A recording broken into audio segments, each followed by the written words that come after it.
Good morning students. आज हम part 2 गुलेलबाज लड़का के बारे में आगे पढ़ेंगे। बोधराज ने फिर से गुलेल तान ली थी।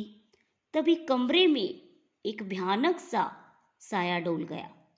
रोशनदान अर्थात खिड़की के सीखचे अर्थात लोहे या इस्पात की बनी हुई लंबी मोटी छड़ पर एक बड़ी सी चील पंख फैलाई बैठी थी। हम दोनों ठिठक कर उसकी ओर देखने लगे। रोशनदान में बैठी चील भयानक लग रही थी। यह चील का घोंसला होगा। चील अपने घोंसले में लोटी है, मैंने कहा। नहीं, चील का घोंसला यहाँ कैसे हो सकता है? चील अपना घोंसला पेड़ों पर बनाती है। यह मैना का घोंसला है। जब बोधराज फिर गुलेल से निशाना लगाने लगा, उसे रोशनदान के सीखचे पर एक चील बैठी दिखाई दी। हम दोनों उस चील को देखने लगे। रोशनदान में बैठी चील बहुत डरावनी लग रही थी। लेखक ने सोचा कि चील अपने घोंसले में लोटी होगी। यह घोंसला चील का ही होगा।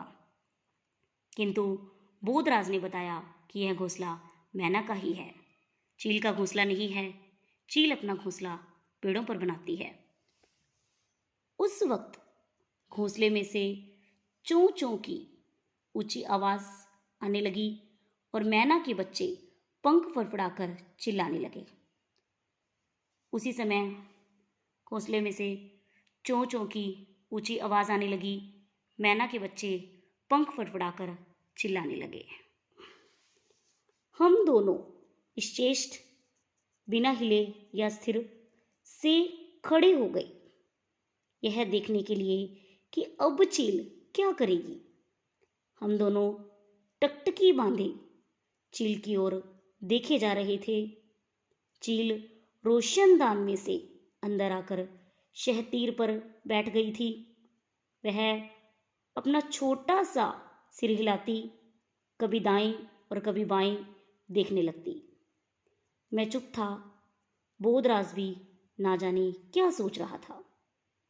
यह यहाँ रोज आती होगी, बोधराज बोला। हम दोनों बिना हिले खड़े हो गए, देखने लगे कि अब चील क्या करेगी। चील खिड़की में से अंदर आकर शहतीर पर बैठ गई। वह कभी दाएं कभी बाएं देखने लगती। लेखक चुप था। तभी बोधराज बोला, यह चील यहाँ शिकार के लिए रोज आती होगी। अब मेरी समझ में आया कि क्यों फर्श पर जगह जगह पंख और मांस के लोथड़े बिखरे पड़े रहते हैं। जरूर हर आए दिन चील घोंसले पर झपट्टा मारती रही होगी। मैं घबरा उठा। मैं मन में बार बार कहता, क्या फर्क पड़ता है अगर चील मैना के बच्चों को मार डालती है या बोधराज अपनी गुलेल से उन्हें मार डालता है।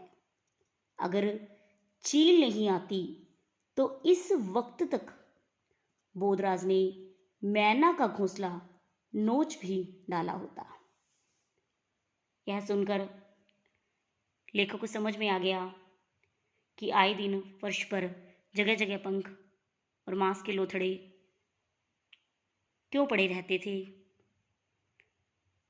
लेखक ने मन ही मन सोचा कि क्या फर्क पड़ता है कि चील मैना के बच्चों को मार डालती है या बोधराज अपनी गुलेल से उन्हें मार डालता है। तभी बोधराज ने गुलेल उठाई और सीधा निशाना चील पर बांध दिया। चील को मत छेड़ो, वह तुम पर झपटेगी, मैंने बोधराज से कहा। चील को निशाना नहीं लगा। कंकड़ छत से टकराकर नीचे गिर पड़ा और चील ने अपने बड़े बड़े पंख फैलाए और नीचे सिर किए घूरने लगी। तभी बोधराज ने मैना के बच्चों को चील से बचाने के लिए चील पर कंकड़ चला दिया, किंतु कंकड़ छत से टकराकर नीचे गिर गया और चील उन्हें घूरने लगी। चलो यहाँ से निकल चले, मैंने डर कर कहा। नहीं, हम चले गए तो चील बच्चों को खा जाएगी। उसके मुंह से यह वाक्य मुझे बड़ा अटपटा लगा। स्वयं ही तो घोंसला तोड़ने के लिए गुलेल उठा लाया था। लेखक ने डर कर बोधराज से कहा, चलो यहाँ से निकल चले। किंतु बोधराज ने कहा, नहीं, यदि हम चले गए तो चील मैना के बच्चों को खा जाएगी। यह वाक्य बोधराज के मुंह से सुनकर लेखक को बड़ा आश्चर्य हुआ। परिस्थितियों ने बोधराज का मन पूरी तरह बदल दिया था। बोधराज ने झट से गुलेल मुझे थमा दी और जेब से 5-7 कंकड़ निकालकर मेरी हथेली पर रखे।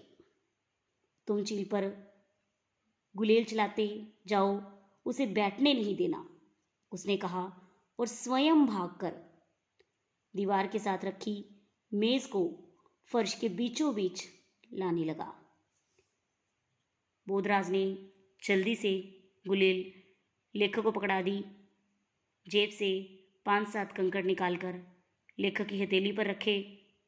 बोधराज ने लेखक से कहा कि तुम चील पर गुलेल चलाते जाओ, उसे बैठने नहीं देना।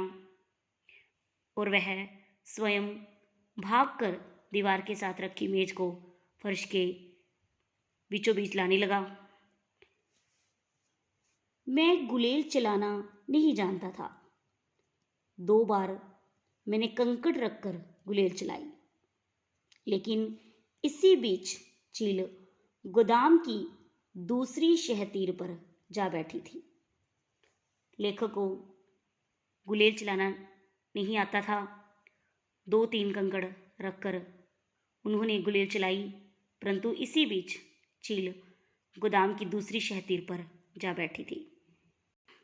धन्यवाद।